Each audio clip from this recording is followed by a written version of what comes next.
All right, everybody. Welcome to the sixth episode of the Backseat Huddle podcast. I am your host, Tristan Weber. This week, I'm going to start my show off with Jimmy G and the San Francisco 49ers. They crushed the Carolina Panthers and Baker Mayfield 37-15. And I'm going to start my show off with something that's a little bit hot takey, a little controversial, and people are going to think I'm stupid when I say this. But Jimmy Garoppolo should be considered an MVP candidate. He won't win it because he's not statistically dominant and he's not going to have the most yards. He's not going to have the most touchdowns, but he should be considered an MVP candidate. There is a difference between statistical dominance and value. Okay. And it's wild because it isn't something that's necessarily quantifiable or that you can put your finger on and that you can just point to it and see why Jimmy Garoppolo works. But it does, and he does. He works for that team. The San Francisco 49ers are a significantly better team with him on the field than with him off of it. And that shows value, okay? How valuable you are to your team. So if you are taken off the field versus when you're on it, that is in theory what value is. And the simple fact of the matter is they're not a winning team without him. Kyle Shanahan has a losing record without Jimmy Garoppolo as a head coach. Once again, that shows how valuable he is to the team. Not how statistically dominant is, not the most touchdowns, what his value is to the team. Jimmy Garoppolo has a 98.8 passer rating through the first 50 games in his career. He is 35-15. And since the merger, 1970, the only quarterback with 35 wins and a higher quarterback rating is Patrick Mahomes. So something that he's doing is absolutely working. Now, we saw how this team looked with Trey Lance under center, and we were debating whether or not this is going to be a playoff team, how far Trey Lance could take the 49ers, how long he'd be able to keep his job. And now we look at the San Francisco 49ers as one of the best teams in the conference, in the NFC.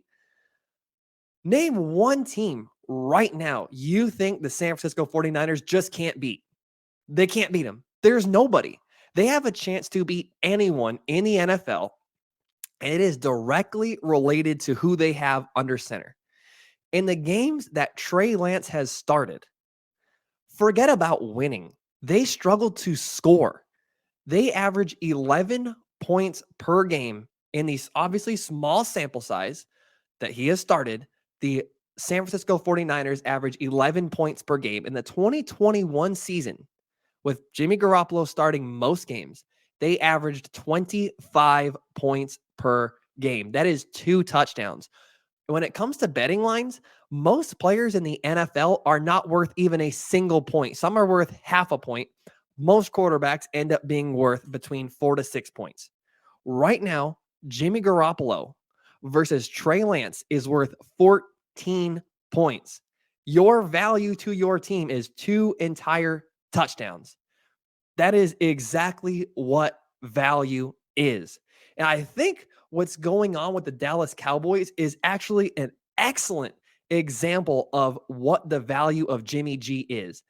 Dak Prescott goes down, his backup comes in, wins every game he starts, which is the exact opposite of what's happening with the San Francisco 49ers. If Jimmy G doesn't play, their team suffers significantly. Our expectations for the 49ers completely change if he doesn't play. What we think they're capable of as a team completely shifts when it's someone that is not Jimmy Garoppolo under center. And that is the literal definition of value. Jimmy G should be considered an MVP candidate, and he won't win it, and perhaps he even shouldn't, because there are players out there like Lamar Jackson who are just as valuable to their team. But he is extremely valuable to the San Francisco 49ers, and he alters the trajectory of their season just by being on the field. So Jimmy G for MVP, and it even rhymes, okay? I'm going to go move on. The Eagles took down the Arizona Cardinals 20-17 this week in what originally looked like it was going to be a pretty easy victory, but they ended up pulling it out late. Let's just go ahead and crown the Philadelphia Eagles as the NFC number 1 seed. Right now, they are sitting at 5-0, which is the best record in the NFC, and they've got a bunch of wins left on their schedule, and their schedule is only the 15th most difficult in the NFL, and there's no reason this team shouldn't have 13 to 14 wins. Let's go ahead and break down the remaining games the Eagles have left, and they're going to end up the 1 seed. So the remaining Eagles schedule looks like this. They have the Titans, the Colts, the Texans, the Steelers, the Bears, and a very overrated Green Bay Packers team. Those are all winnable games. They could and should win all of those games, but let's just say they drop one of them unexpectedly, just so we're not being too ambitious. Then their remaining schedule is the Commanders one more time, the Cowboys twice, and then the Giants twice. I think it's fair to assume that the Eagles will sweep the Giants. I'm not big on the Giants. I mean, we've seen them win. They kind of have a Tennessee Titans-esque quality from a year ago where they're supported by a strong running game and they just find ways to win. But the Philadelphia Eagles are better than the Giants and they should sweep those games. And let's just say that they split the series of the Dallas Cowboys because I think that's fair. The Cowboys are a good team. Let's say it's a division game, weird things happen. Let's just go ahead and say they split those games with the Cowboys. That leaves them with 14 wins. Okay. And that's a reasonable expectation out of the Philadelphia Eagles. Even if they drop an unexpected game or two, they should still be the number 1 seed in this conference. Who do we anticipate that's going to have more wins than the Eagles this season? Tampa Bay looks really unreliable. Their offense is shockingly shaky. Their run defense is shockingly shaky. Do you expect the San Francisco 49ers to have more wins? They're injured all over the place, just like they are every single season. Do you expect Dallas to have more wins? I mean, do we really expect the Cooper Rush experiment to keep winning games if Dak Prescott can't come back? And then they only have CeeDee Lamb as one of their outside threats in a weapons league. Who do we expect to have more wins than the Philadelphia Eagles this year? We can go ahead, after 5 weeks, it is fair to go ahead and just pencil them into the NFC's number 1 seed. Next week against Dallas is actually going to be a really exciting game for Eagles fans and people who like me who are just interested to see them play because it's really exciting to get to see them go against an elite defense like Dallas's. I think it's going to be really telling about what type of team this Philadelphia Eagles squad is because they've had some breaks go their way. They played in some soggy weather and against some not great teams. And obviously the soggy weather kind of lends itself to their playing style. Obviously, it's kind of that hard-nosed Jalen Hurts running type of thing. What I will say about the Philadelphia Eagles, though, is I'm excited about them. I think they're going to be the number 1 seed, but I'm not 100% sold on the Philadelphia Eagles as a Super Bowl winning team just due to their lack of experience. That doesn't mean it's not possible for them to win the Super Bowl. They totally could. But last time we saw them in the playoffs, they were down at 1 point 30-0 against Tom Brady and the Buccaneers. I just haven't seen enough out of them, but they've obviously gotten better since then. Jalen Hurts has taken strides. They've added James Bradbury. They've added some really nice pieces on both sides of the ball, and then a very weak NFC team where they're going to be the number 1 seed. The Philadelphia Eagles absolutely could be representing the NFC in the Super Bowl this year, and the NFC playoffs are going through Philadelphia. So I spoke about them for just a second. The Dallas Cowboys took down the defending Super Bowl champion Los Angeles Rams 22-10, moving the Rams to 2-3 on the season, which is a tough start for a team that hoisted the Lombardi Trophy 6 months ago. But we should not be shocked by what we're seeing out of the Rams. Perhaps there is some legitimate shock value in how fast they've kind of fallen off, if you will. However, it should not come as a shock that they are falling off the way that they are. Since they got rid of Jared Goff, the Rams have mortgaged their future to win now. And their win now was last season. Their GM literally had on a shirt that said, F them picks.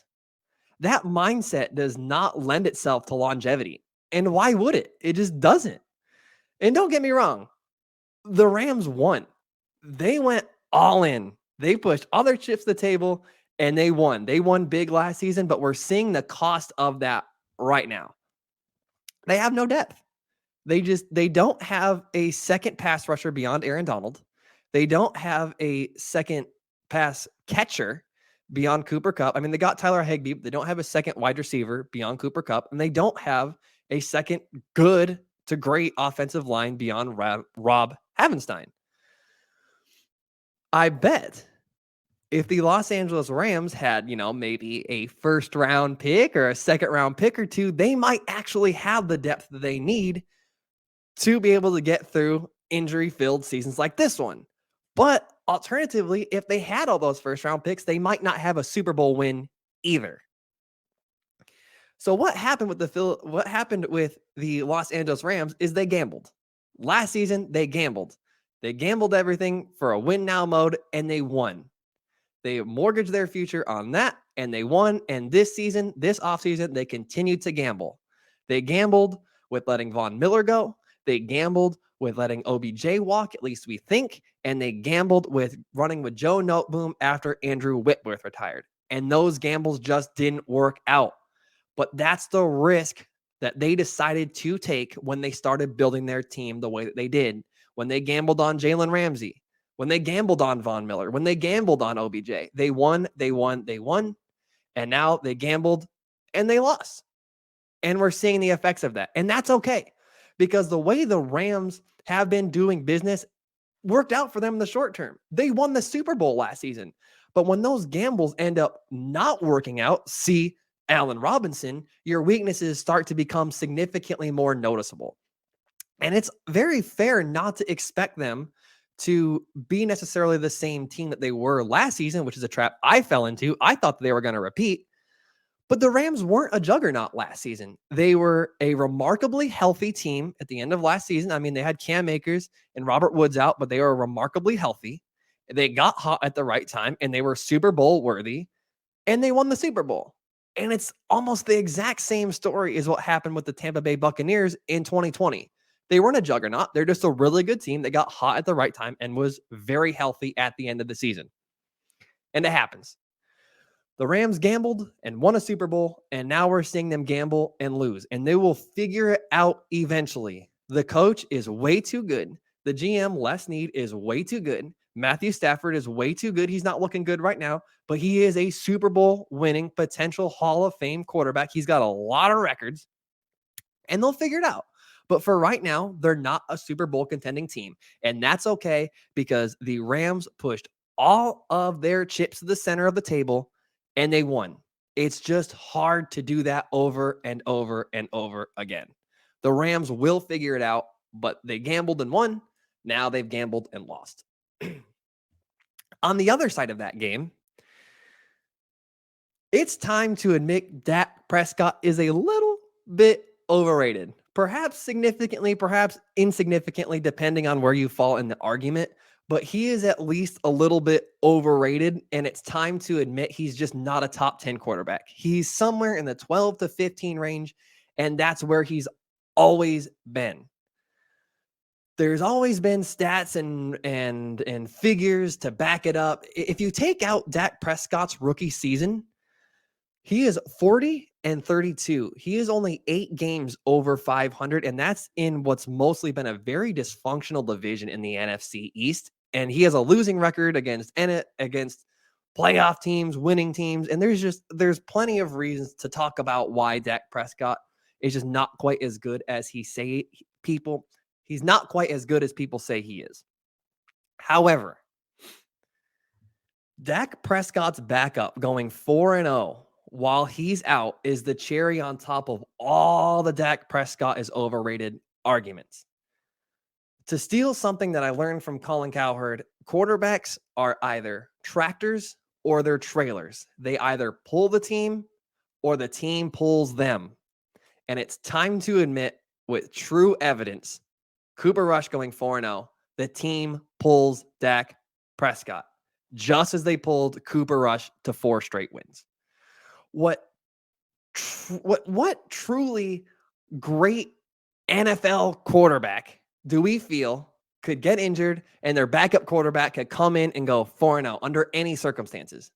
I can only think of one. Well, I can think of two. I can think of one in the regular season, which was where Drew Brees got hurt, and then Teddy Bridgewater came in and went 5-0 with an offense that was perfect for what Teddy does, and also an excellent Hall of Fame head coach in Sean Payton. Now, that was a great quarterback going out. The only other one I can remember is when Carson Wentz got hurt and Nick Foles went to the Super Bowl, but he wasn't an elite quarterback, and that was a really, really unique scenario. But the point of the matter is those are both the exception, not the rule. Usually when your starting quarterback goes out, it's oh man, what's going to happen now? Which is exactly what we did when Dak Prescott got hurt, but he went out and won 4 more games. Now, the game against the Rams as a standalone doesn't prove anything. Cooper Rush only completed 10 passes, okay? But looking at a whole, the Cooper Rush going 4-0 does prove something for all the reasons I just detailed. What it does not prove is the idea that Dak Prescott is a bad quarterback or that he's worse than Cooper Rush or that Cooper Rush should be starting over Dak Prescott. That's all absolutely not true. Dak Prescott is a good quarterback. He's not Patrick Mahomes. He's not Joe Burrow. He's not Lamar Jackson. He's good to very good at everything you could ask him to do. He's just not special at anything on the field. In terms of intangibles, things you cannot measure, things you physically cannot see, off the charts. But in terms of what you see on the football field, Dak Prescott is good to very good at everything, but not special at anything. And it's likely he'll never live up to that contract that they gave him. However, the Dak Prescott injury may be exactly what the Dallas Cowboys needed. Okay. They needed a wake-up call that perhaps Dak Prescott isn't the guy that they think he is, and that the brunt of the offensive load should not fall on him. Recommitting to the run with Zeke and moreover Tony Pollard, because wow, Tony Pollard, every single week, that guy's doing something crazy. Recommitting to the run game is the way for them to go moving forward. Moving him back into a more game manager style, a game management role like we've seen Cooper Rush take on is not an insult to Dak Prescott. It is possible to have a lot of success with an extremely high-end game manager / low-end star quarterback. And that's right where he falls, and Dallas is better for it. They get to enjoy all the things that they got with Cooper Rush going 4-0, and then they also get to add a superior quarterback to that mix. So it's likely a sign of a lot more wins moving forward for the Dallas Cowboys. Cool. So all in all, it's likely going to end up being a good thing for the Dallas Cowboys in a weird way that Dak Prescott got hurt, because it kind of allows them to sort of find themselves, which is nice. So moving on, the last subject of the week, best and worst. So occasionally I like to highlight what I feel is the best and worst of the week here and there. So here's what I got, and I've got 2 of each. So best of the week, number 1 is Bill Belichick does it again. The Lions came into week 5 with the number 1 offense in the NFL, averaging 35 points per game and roughly 450 yards per game until they had to go to Gillette Stadium. Jared Goff and the Detroit Lions were shut out and held to only 312 yards of total offense. It is extremely easy to win a game with a 7th round rookie draft pick when the other team scores 0. Great job to Bill Belichick holding the NFL's number 1 offense to 0 points. That's just another in the long list of defensive clinics that Bill Belichick has put on over the years. Worst? Officiating this week was terrible. Roughing the passer calls, especially the officiating at the end of the Tampa Bay Atlanta game, was some of the worst I've ever seen in my life. I feel like every single week we have another reason to complain about the referees, but this was different. The ticky-tack defensive holding call against Atlanta, the really bad non-defensive pass interference call against Scotty Miller way down the field, and then the disgustingly bad roughing the passer call against Tom Brady was one of the worst I've ever seen And then almost the exact same thing happened Monday night to Derek Carr, rather against Chris Jones, which was just a regular sack. But the Tampa Bay Atlanta game felt worse. I mean, it sucks when it feels like the referees decide a football game. And even when it's deserved calls or real calls or non-calls, it's just bad calls. It's just sucks when it feels like the referees decide a game. It sucks. The referees were terrible this week. Best, uh, Taysom Hill. What a unique player Taysom Hill is, and what a pleasure it has been to get to watch his career for Saints fans. He's just so neat and just has such an interesting ballers mentality. I cannot remember a time in my life when a player was just so extremely versatile and unique and interesting to watch. This week, Taysom Hill was one of 3 players in NFL history with 3 rushing touchdowns, 100 rushing yards, and a passing touchdown all in one game, which isn't too bad for a tight end / quarterback / running back / punt blocker / wide receiver. So great game for Taysom Hill. And lastly, worst is Pittsburgh getting blown out by 35 points. Much has been made about how Mike Tomlin has never had a losing season, but that record is coming to an end this season. Their offensive line is one of the worst in the NFL, and it is doing rookie quarterback Kenny Pickett, the starter now, absolutely no favors at all. The Pittsburgh Steelers' recent history, they've done a really good job of drafting skill guys. I mean, they've got Kenny Pickett surrounded with weapons. They've got Najee Harris. They got Chase Claypool, Pat Freiermuth, who's hurt right now. And Pickens looks like a dog. But Kenny Pickett can't get any of those guys the ball without any offensive line support. Like, how is he supposed to get any of those guys the football in their hands? He's clearly not the Joe Burrow, Justin Herbert type of level player where he's just going to be able to overcome the lack of offensive line support. They got to do something to help them out. So that's it. That is my show. Thank you guys so much for tuning in once again. Take care, everybody.